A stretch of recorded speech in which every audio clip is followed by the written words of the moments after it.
Père et du Fils et du Saint-Esprit. Amen. Nous assistons aujourd'hui. Merci d'être là. Aujourd'hui, nous célébrons deux fêtes, donc la fête de la résurrection et la fête de Saint-Nectaire. Dans le premier péricope évangélique, nous assistons à un double miracle. Le premier concerne le chef de la synagogue, Jaïr, qui est certainement dans un état extrême de désespoir pour sa fille unique de 12 ans qui se meurt. Cet homme, qui n'a jamais croisé Jésus, mais a entendu parler de ces miracles. Dans le passage précédent de l'évangile de Luc, Jésus a libéré un homme de plusieurs démons et les a envoyés dans les troupeaux de porcs. La nouvelle a dû se propager très vite. Nous assistons avec cet élan de Jaïr au pied du Seigneur à une conversion immédiate, radicale, spontanée. Jaïr n'a plus d'espoir. Aucun médecin ne peut sauver sa fille et au fond de lui, il devait prier fortement pour qu'un miracle se produise. Il espérait sûrement une solution médicale. Imaginons quelques instants l'état psychologique et spirituel de cet homme. Il devait douter de tout, de la possibilité de sa fille de survivre, de sa capacité en tant que père de famille, peut-être même de l'existence de Dieu, comme nous aussi, il nous arrive de douter, quand nous vivons des moments difficiles, des épreuves très lourdes à porter. N'oublions pas le doute même du Seigneur sur la croix, quand au moment de rendre l'esprit, il s'adresse à son Père en lui disant « Mon Dieu, pourquoi m'as-tu abandonné ?» Le doute est nécessaire pour nous faire grandir dans la foi. Il est très important que Jaïr soit dans cet état de désarroi pour qu'à l'apparition du Seigneur, devant lui, la réponse soit évidente. Pour que justement, il n'y ait plus de doute possible dans son âme et dans son esprit. C'est lui le Seigneur, c'est lui qui guérira ma fille et personne d'autre. C'est lui le Fils de Dieu.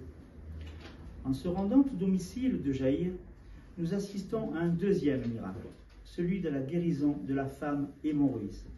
Elle aussi, après 12 années de souffrance, d'hémorragie, aucun médecin n'a pu la guérir.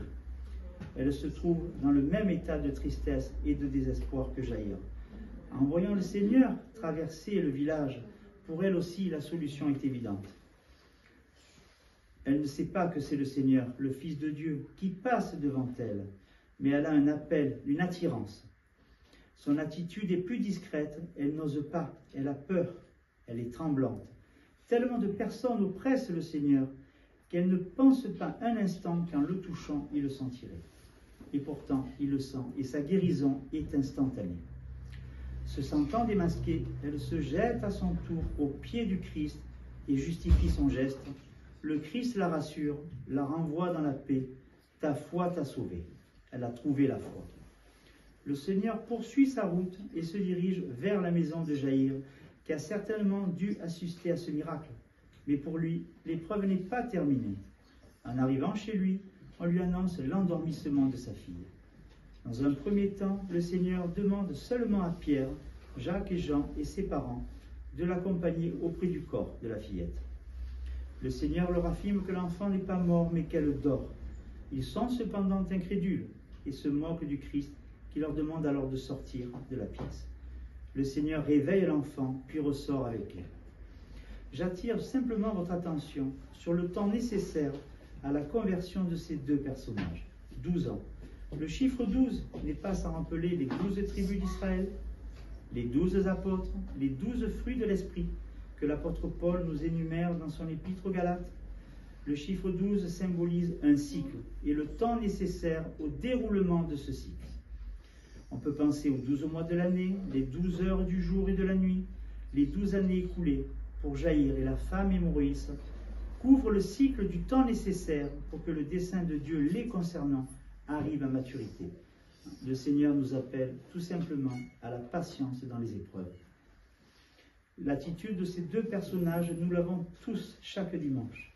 Après une semaine difficile, pénible, éprouvante aussi bien physiquement, intérieurement, spirituellement, nous n'avons pas toujours été chrétiens, avec nos collègues de travail, notre conjoint, nos enfants, notre entourage. Nous avons tous un petit peu trahi ce dont à quoi nous nous sommes engagés depuis notre baptême. Nous sommes tous en hémorragie intérieurement. Nous aussi, nous avons besoin de rencontrer le Seigneur dans son Église. de nous jeter à ses pieds, de lui remettre nos faiblesses, nos défauts, nos passions, nos manquements, nos fragilités. En référence au chant des chérubins, déposons tous les soucis du monde et de lui demander pardon au Seigneur et à tous ceux à qui nous avons offensés durant cette semaine.